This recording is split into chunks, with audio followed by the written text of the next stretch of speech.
up the account of last night. I was actually going to write tonight. I was going to write about just the kind of strange, surreal, and farcical nature of people arriving in ultimate privacy, keeping the windows tinted, keeping the shades down. What on earth do they think they're going on? What is in their minds? It's so pathetic that they're having this meeting. It's kind of pathetic. As much as, you have different feelings about it. You might be angry. You might be insulted that they're having this meeting in private. I kind of find it a little bit tragic. Mr. Skelton, they've stolen $14.8 trillion in 7 months of U.S. taxpayer money. The global banking ministers are meeting. They've stolen $10 trillion from Europe and England together. It would be tragic if they didn't control the military. We have Bilderberg Group, Club of Rome documents, sir. They're calling for world population reduction.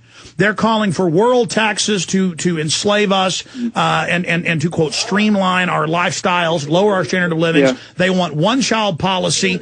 They're meeting, they're mobsters. So, of course, but they're mobsters that the state and the government work for and protect. I mean, you got 150 world leaders, kings, queens, banker heads, government ministers, meeting in secret, violating the Logan Act, the U.S. ministers, and then the London Guardian.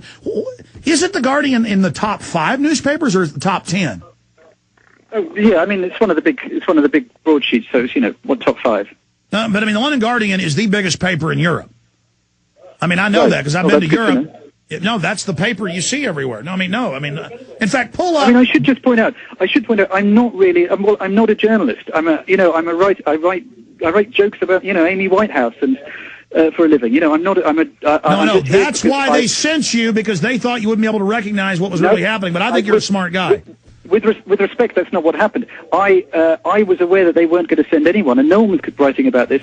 So I approached them, and I said, under the cover, of wanting to make a few jokes about it, I said, why don't I go over and cover this? They said, okay, that sounds funny. So, I've started to be able to, just, I hope in my small way, raise a little bit of awareness about this, because you would not believe the lack of awareness and the lack of just basic knowledge or even caring about this situation and about, global power structures. There is just such ignorance. It's unbelievable. Yeah, let me throw this in. They just walked in with a bunch of mainstream articles out of Greece, England, you name it. Yes, there are members of the State Department and others on record meeting in Greece this weekend. So all these Obama people are going over to Greece, but then the news won't say they're there because it's a felony. Now, Rick Perry, in 2007, he's the first to ever arrogantly tell the Dallas Morning News he was going to Bilderberg. And he went to Istanbul, Turkey. Now, the article yesterday that you were in kind of said you were going to Bilderberg to see if it existed. Let me ask you now, does it exist? Oh, yeah. Yeah. 100. Do those police... 100,000%. Do those police exist that took you to jail? Well, yeah. I'm calling from the police station. You know how many times I've been in a police station in my life? Twice.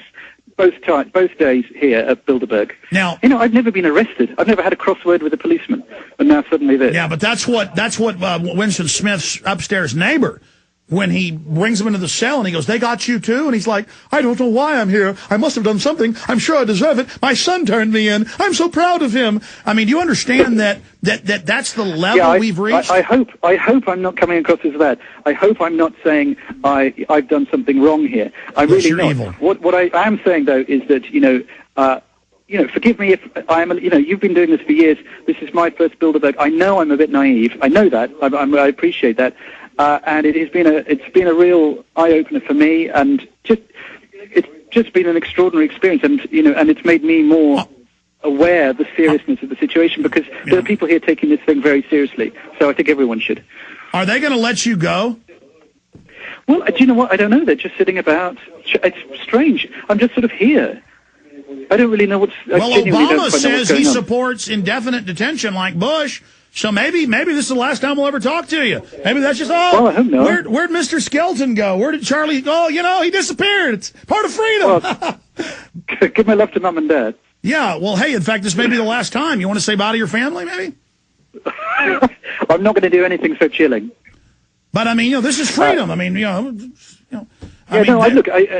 this is, I would also, on a serious note, this is the first time I've experienced you know, in a very, very real, visceral way, the withdrawal of freedoms.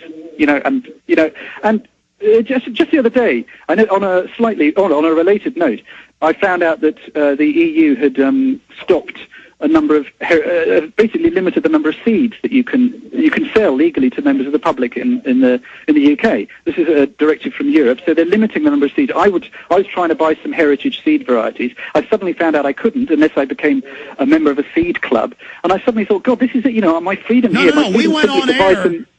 We keep telling listeners that all over they're buying up the heirloom seeds, putting them in UN armored vaults. You can hardly get them. They're trying. Listen, there are a bunch of U.S. cities in Oklahoma, Oregon, you name it. One of them's Tulsa, Oklahoma, where they want to make you get a license to have a garden. I mean, we're in a prison, folks. These people mean business. I'm sorry. Go ahead about your point about the seeds. Well, no, it's just I think that was one of the first occasions where I suddenly felt the hand of the EU limiting me as a citizen wanting to do a perfectly innocent, in fact, good thing. And I was thinking, this is ridiculous. This is it's an absurd situation. What type of seeds were they? Maybe they could be used as weapons. Al-Qaeda. We have SWAT teams here raiding aloe vera plantations because it's evil. It helps for burns. Maybe they're protecting me from these terrible seeds. Maybe. I don't know. But anyway, we're laughing, but it's actually, when it comes down to things like DNA, genetics, and seeds, and ownership of water, these are massive, fundamental for 36 pillars of human life. For 36 years, they've taken in the UK, Australia, the US, Canada, New Zealand, your blood at birth. I had the secret documents on this 14 years ago. Now it's mainstream news. They go, yeah, we take your blood illegally. If you don't like it, we got weapons. Now, sir, I'm trying to understand here. We really appreciate you joining us, a London Guardian reporter from the police station there where you're being held. Can you tell us what police station you're being held in case this is the last time you're seen? Guess I can't even say it's the one that sounds a bit like Volugomini.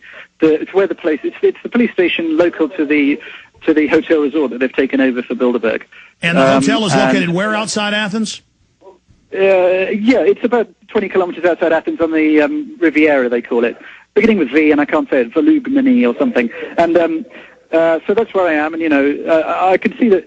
I just sat at the side of the road for a couple of hours just watching actually I can see where I was sitting from here, watching the delegates come round the roundabout and zoom in with their police escorts.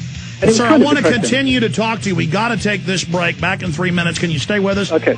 Charlie Skelton. Okay. But I want to find out, because this may be a reason to arrest you, I want to find out what seeds. Were they carrot? Were they tomato? Were they potato? Because you may get put on a terror list, sir. This guy's hardcore, folks. He's trying to buy seeds. We'll be right back.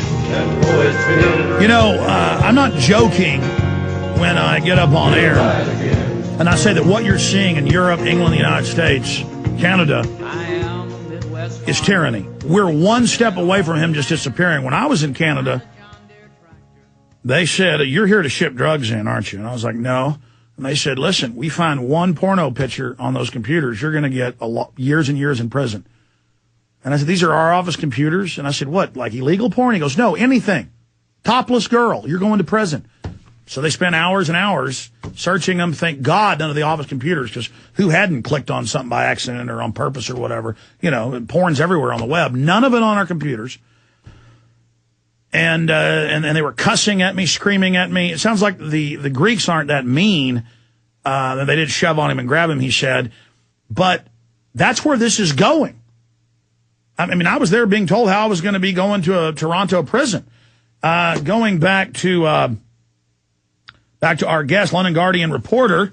He's filed 2 stories now, one about his arrest yesterday and one about how he was going and, breaking it down.